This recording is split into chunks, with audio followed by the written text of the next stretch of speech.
ओम शांति। 1 अप्रैल 2026 बाबा का शकार मुरली। मीठी बच्ची, बाप जो है जैसा है तुम बच्चों में भी नंबरवार पहचानते हैं। अगर सब पहचान ले तो बहुत भीड़ मच जाए। प्रश्न, चारों ओर प्रत्यक्षता का आवाज कब फैलेगा?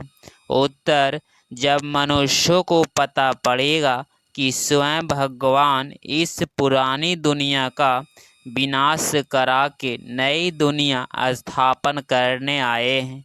हम सब की सतगति करने वाला बाप हमें भक्ति का फल देने आया है। यह निश्चय हो तो प्रत्यक्षता हो जाए, चारों ओर हलचल मच जाए।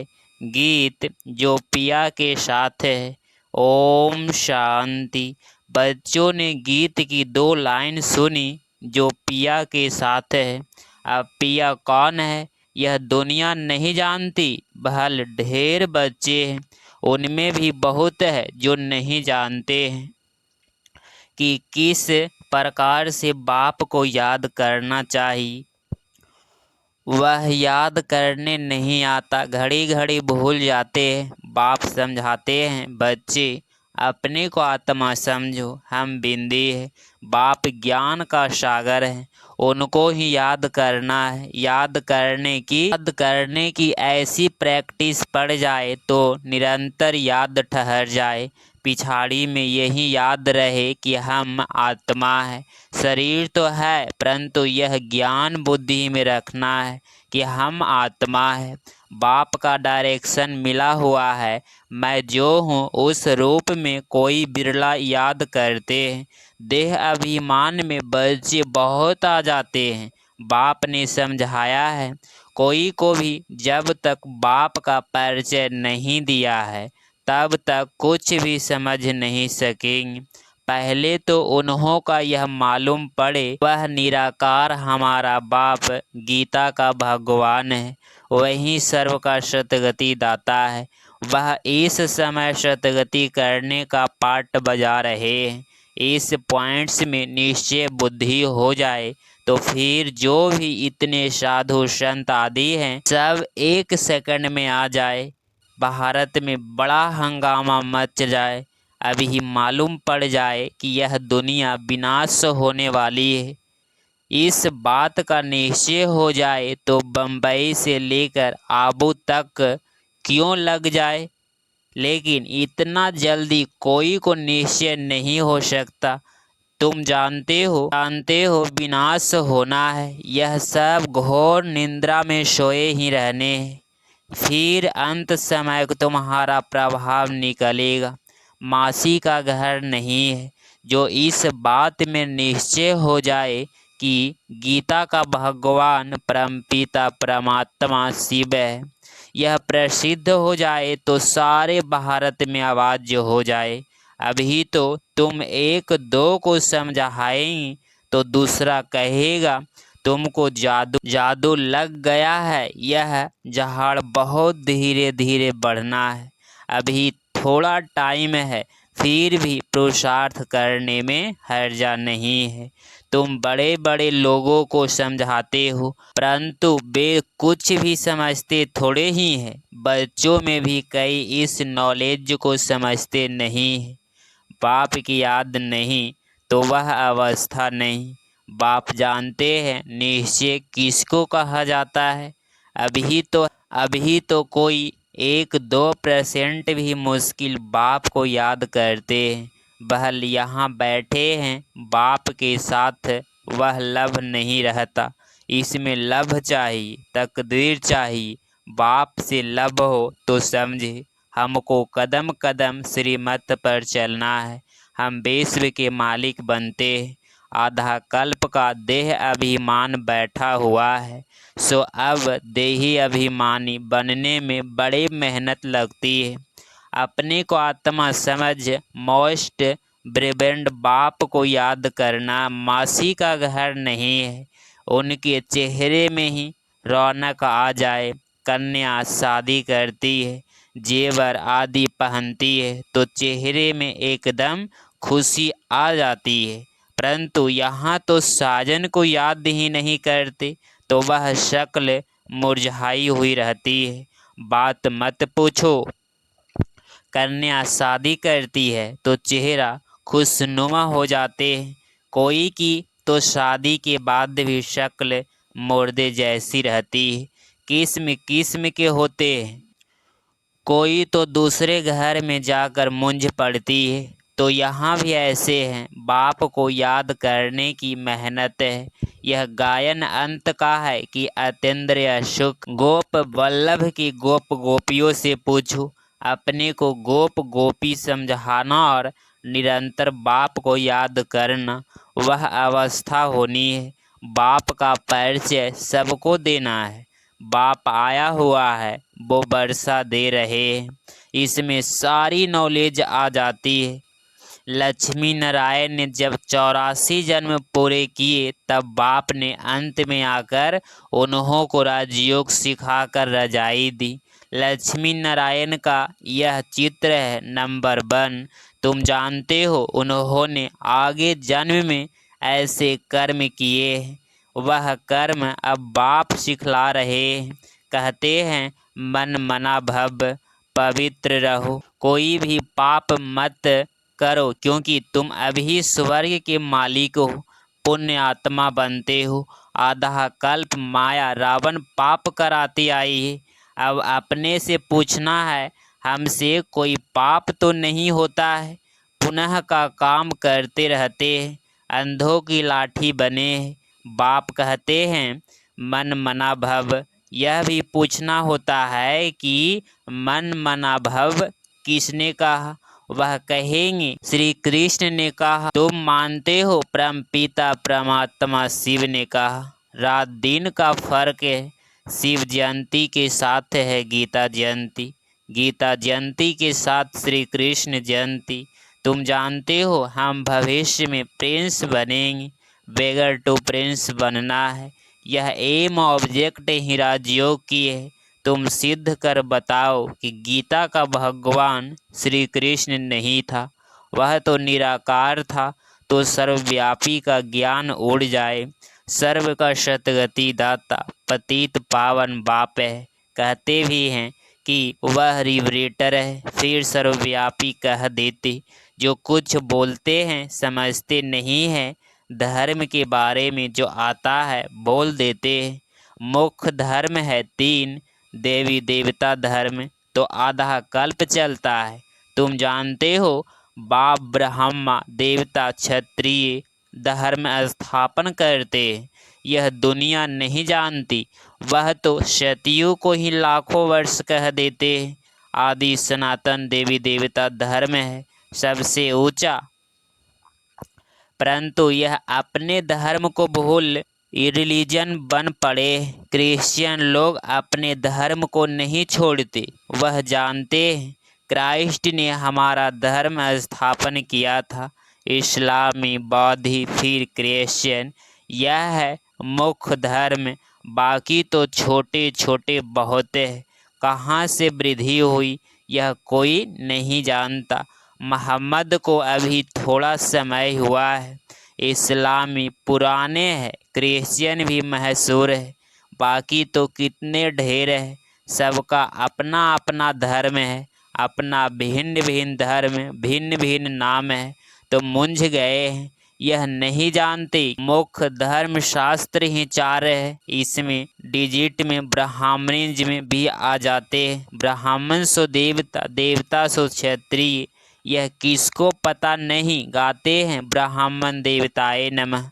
परम पिता ने ब्राह्मण देवता क्षत्रिय धर्म की स्थापना की। अक्षर है परंतु पढ़ते ऐसे हैं जैसे तोते। यह है कोटो का जंगल, भारत गार्डन ऑफ फ्लावर्स था। वह भी मानते हैं, परंतु वह कब कैसे किसने बनाया, परमात्मा क्या चीज़ है यह कोई नहीं जानते। तो आफरन हो गए है ना, इसीलिए यह लड़ाई झगड़े आदि है। फिर भक्ति में खुश होते रहते हैं। अब बाप आए हैं सोझरा करने, सेकंड में जीवन मुक्ति बना देते हैं। ज्ञान अंजन सतगुरु दिया, अज्ञान अंधेरे विनाश। अभी तुम जानते हो हम सोझरे में हैं, बाप ने तीसरा नेत्र दिया है। बहल देवताओं को तीसरा नेत्र दिखाते हैं, परंतु अर्थ नहीं जानते। वास्तव में तीसरा नेत्र तुमको है, उन्होंने फिर दे दिया है देवताओं को। गीता में ब्राह्मणों की कोई बात नहीं, उसमें तो फिर कौरव पांडवों आदि की लड़ाई, घोड़े गाड़ी आदि लिख दी है। कुछ भी समझते नहीं, तुम समझाएंगे तो कहेंगे तुम शास्त्रों आदि को नहीं मानते। तुम कह सकते हो हम शास्त्रों को मानते क्यों नहीं है। जानते हैं यह सब भक्ति मार्ग की सामग्री है, गाया हुआ है ज्ञान और भक्ति। जब रावण राज्य होता है तब भक्ति शुरू होती है। भारतवासी वाम मार्ग में जाकर धर्म भ्रष्ट और कर्म भ्रष्ट बन जाते हैं, इसीलिए अब हिंदू कहला दिया है, पतित बन गए हैं। पतित किसने बनाया? रावण ने। रावण को जलाते भी हैं, समझते हैं यह परंपरा से चला आता है, परंतु सतयुग में तो रावण राज्य ही नहीं था। कुछ भी समझते नहीं, माया बिल्कुल ही पत्थर बुद्धि बना देती है। पत्थर से पारस बाप ही बनाते हैं। जब आयरन एज में आए तब तो आकर गोल्डन एज स्थापन करे। बाप समझाते हैं, फिर भी बड़ा मुश्किल किसकी बुद्धि में बैठता है। तुम कुमारियों की अब सगाई होती है, तुमको पाटरानी बनाते हैं, तुमको भगाया यथार्थ तुम आत्माओं को कहते हैं तुम मेरे थे, फिर तुम मुझे भूल गए हो। देह अभिमानी बन माया के बन गए हो। बाकी भगाने आदि की तो बात नहीं है, मामे कम याद करो, याद की ही मेहनत है। बहुत ढेर अभिमान में आकर विकर्म करते हैं। बाप जानते हैं यह आत्मा मुझे याद ही नहीं करती है। देह अभिमान में आकर बहुत पाप करते हैं तो पाप का घड़ा 100 गुना भर जाता है। औरों को रास्ता बताने के बदले खुद ही भूल जाते हैं और ही जास्ती दुर्गति को पा लेते हैं। बड़ी ऊंची मंजिल है, चढ़े तो चाखे वैकुंठ रस, गिरे तो चकनाचूर। यह रजाई स्थापन हो रही है, इसमें फर्क देखो कितना अपना पड़ जाता है। कोई तो पढ़कर आसमान में चढ़ जाते हैं, कोई पट में पड़ जाते हैं। बुद्धि डल होती है तो पढ़ नहीं सकते हैं। कोई कहते हैं बाबा हम किसको समझा नहीं सकते। कहता हूँ अच्छा सिर्फ अपने को आत्मा समझो, मुझे बाप को याद करो तो मैं तुमको सुख दूंगा, परंतु याद ही नहीं करते। याद करे तो औरों को याद दिलाते रहे। बाप को याद करे तो पाप नष्ट हो जाए। उनकी याद बिगैर तुम सुख धाम में जा नहीं सकते हो।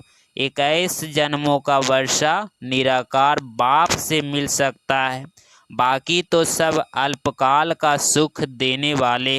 कोई को रिद्धि सिद्धि से बच्चा मिल गया, वह आशीर्वाद से लॉटरी मिल गई तो बस विश्वास बैठ जाता है। कोई को 2-4 करोड़ फायदा हो जाएगा, बस बहुत महिमा करेंगे, परंतु वह तो है अल्पकाल के लिए, 21 जन्मों के लिए। हेल्थ वेल्थ तो मिल नहीं सकती ना, परंतु मनुष्य नहीं जानते, दोष भी नहीं दे सकते।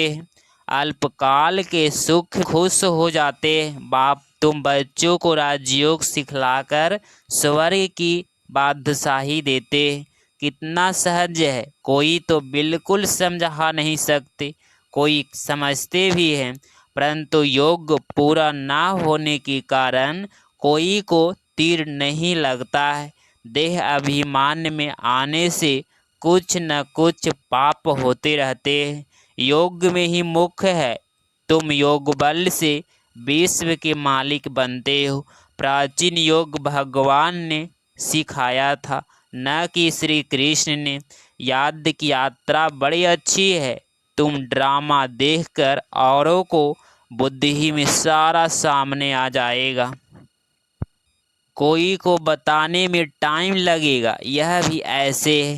बीज और झाड़, यह चक्र बड़ा क्लियर है। शांति धाम, सुख धाम, दुख धाम सेकंड का काम है ना, परंतु याद भी रहे ना, मुख्य बात है बाप का परिचय। बाप कहते हैं मेरे को याद करने से तुम सब कुछ जान जाएंगे। अच्छा शिव बाबा तुम बच्चों को याद करते हैं, ब्रह्मा बाबा याद नहीं करते। शिव बाबा जानते हैं हमारे सपूत बच्चे कौन कौन हैं। सर्विसेबल सपूत बच्चों को तो याद करते हैं, यह थोड़े ही किसको याद करेंगे। इनकी आत्मा को तो डायरेक्शन है, मामी कम याद करो। अच्छा मीठे मीठे सिकिलधे बच्चों प्रति माता पिता बाप दादा का याद प्यार और गुड मॉर्निंग। रूहानी बाप की रूहानी बच्चों को नमस्ते नमस्ते। धारणा के लिए मुख्तार पॉइंट नंबर फर्स्ट, तकदीरवान बनने के लिए एक बाप से सच्चा सच्चा लव रखना है। लव रखना माना कदम कदम एक ही श्रीमत पर चलते रहना है। पॉइंट नंबर 2, रोज पुण्य का काम अवश्य करना है। सबसे बड़ा पुण्य है सबको बाप का परिचय देना, बाप को याद करना और सबको बाप की याद दिलाना। 1 अप्रैल 2026 का वरदान, अपनी सृष्टि और वृत्ति के परिवर्तन द्वारा सृष्टि को बदलने वाले साक्षात्कार मूर्त भव। स्पष्टीकरण, अपनी वृत्ति के परिवर्तन से सृष्टि को दिव्य बनाने तो सृष्टि द्वारा अनेक आत्माएं अपने यथार्थ रूप, यथार्थ घर तथा यथार्थ राजधानी देखेगी। ऐसा यथार्थ साक्षात्कार कराने के लिए वृत्ति में जरा भी देह अभिमान की चंचलता ना हो, तो वृत्ति के सुधार से सृष्टि दिव्य बनाओ, तब यह सृष्टि परिवर्तन होगी। देखने वाले अनुभव करेंगे कि यह नैन नहीं, लेकिन यह एक जादू की डिबिया है। यह नैन साक्षात्कार के साधन बन जाएंगी। स्लोगन, सेवा के उमंग उत्साह के साथ बेहद की वैराग्य वृत्ति ही सफलता का आधार है। ये अव्यक्ति सारे महान बनने के लिए मधुरता और नम्रता का गुण धारण करो। मधुरता के गुण को धारण करने वाला यह भी महान बनता है और वहाँ भी मर्तबा पाता है। मधुरता वाले को सभी महान रूप से देखते हैं, तो यह मधुरता का विशेष गुण हर बच्चे में होना चाहिए। मधुरता की मधु जिनके साथ है उन्हें हर कार्य में सफलता ही सफलता है, उनके जीवन से असफलता मिट जाएगी। अगर आप इस चैनल पे डेली मुरली क्लास सुन रहे हैं तो चैनल को प्लीज़ सब्सक्राइब करें और नोटिफिकेशन ऑल पे क्लिक करें। मिलते हैं अगली मुरली क्लास में। ओम शांति, ओम शांति।